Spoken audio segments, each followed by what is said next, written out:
I want you to picture two couples, same suburb, same household income, same two kids in the back seat, same mortgage payment due on the first. The first couple has two cars in the garage, a closet full of clothes, a summer vacation already booked, every bill paid on time. But they have never once sat down and talked about money. 10 years later, they're sitting across from each other in a lawyer's office. The second couple has the same income. Some months are tight. Some conversations get uncomfortable. Sometimes one of them goes quiet. But they talk about it. Same neighborhood, same paycheck.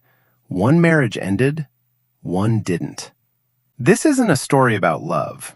It's a story about the one conversation most couples actively avoid and what that silence actually costs.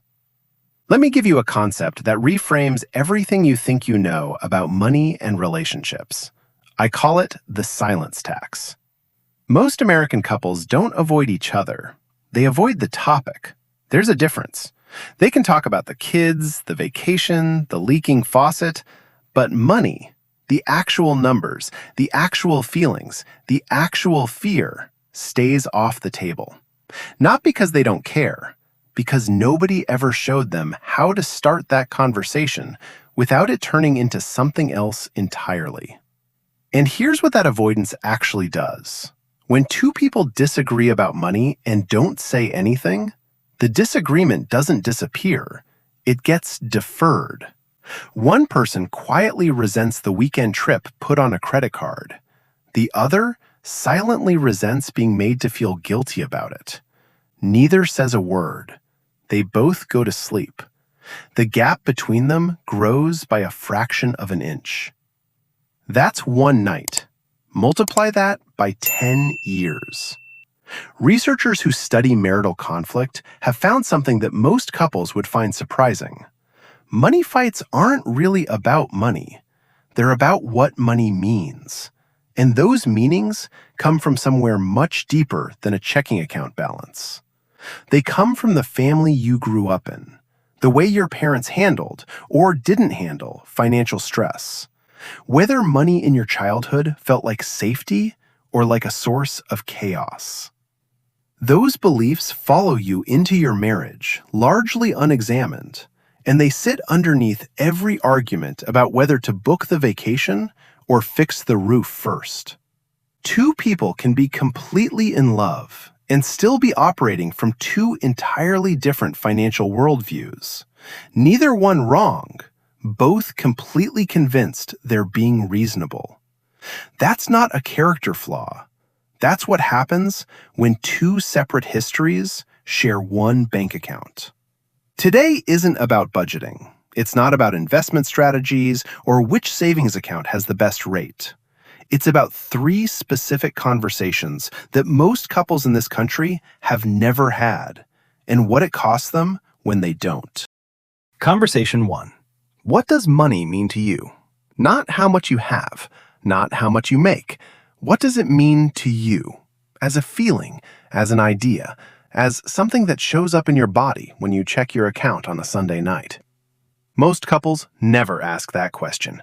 They argue about the vacation that got put on a credit card, or whether to fix the car or trade it in, or why the savings account hasn't grown in 8 months. They think they're disagreeing about the decision. They're not. They're disagreeing about something underneath the decision, something that was formed long before they met each other. Research published in the Family Relations Journal found that money arguments are tied to deeply held beliefs that people carry from their families of origin. The way your parents handled a tight month, whether financial stress in your household was talked about openly or completely hidden, whether money felt like safety or like something that was always about to run out. Those experiences don't disappear when you get married. They move in with you. So one person in the relationship sees money as security. Every dollar saved is one less thing to worry about. Every unnecessary purchase feels like exposure.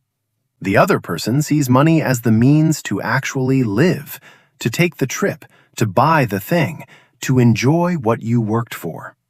Both of those views are internally consistent.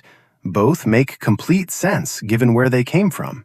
And when they collide over whether to book the family vacation or keep the money in the emergency fund, neither person understands why the other is being so unreasonable.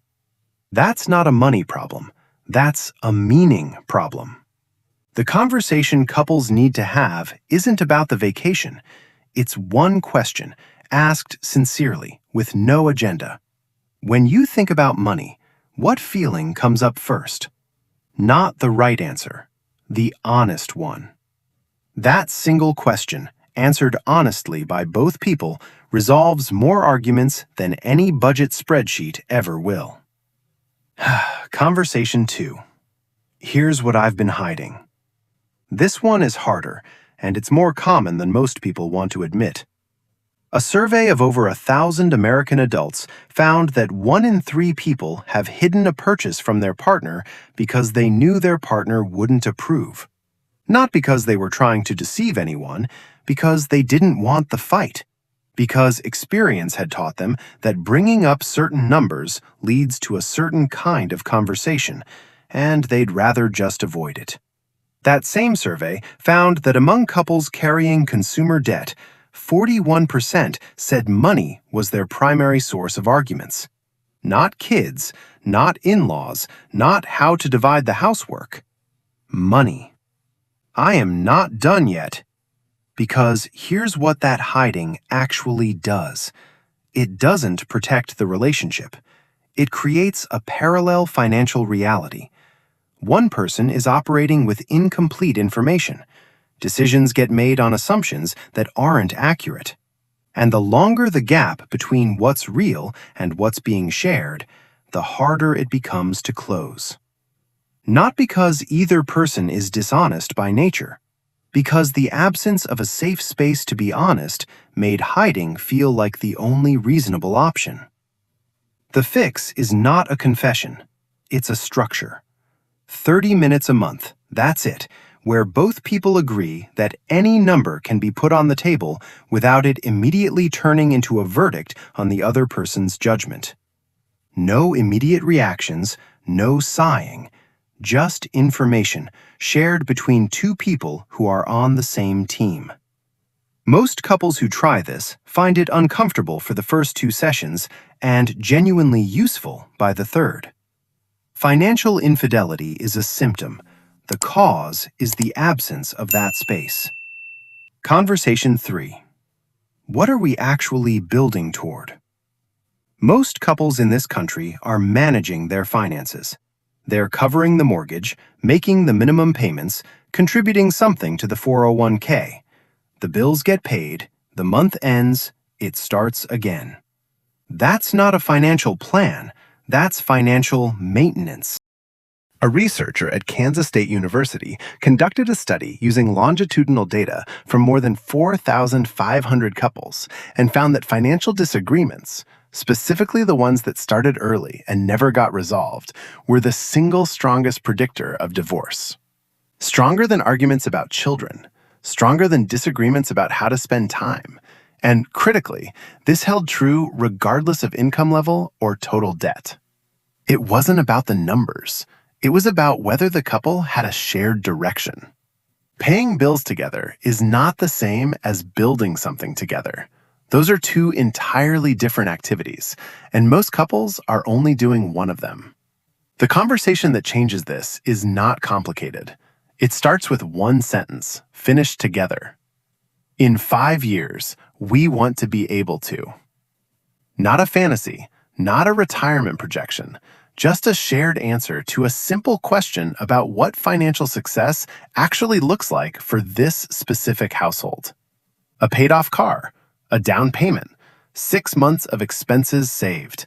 Whatever it is, once both people can see it, every money conversation after that has a reference point. The argument about the credit card isn't just an argument about the credit card anymore. It's a conversation about whether this particular decision moves you closer to the thing you both said you wanted. That changes the dynamic entirely, not because the money got easier, because the direction got clear. Go back to those 2 couples for a moment. The first couple didn't fall apart because they stopped loving each other. They fell apart because for 10 years, every financial decision, the car upgrade, the vacation on credit, the retirement contributions that never quite got maxed out, got made in isolation. One person assumed, the other person resented. Nobody explained anything. The silence accumulated the way debt does, invisibly, and then all at once. The second couple wasn't better at money. They were better at talking about it. They had uncomfortable conversations. They disagreed. Some months were tense. But they had a shared language for money, and that language gave them something to return to when things got hard. That's the only difference between those two households. This week, pick one of these 3 questions and ask your partner tonight. Not as a test, not as the start of an argument, just as a question you're genuinely curious about. Option 1. What does money feel like to you? Safety, freedom, or something else? Option 2. Is there anything about our finances you've been worried about but haven't said? Option 3. In 5 years, what would feel like success to us financially? You don't need a perfect answer. You don't need to solve anything in one conversation. You just need to start. Most couples manage their money together. Very few actually talk about it. If you're brave enough, share this video with your partner as an invitation to have conversation 1 tonight. It might be the most profitable thing you do this year.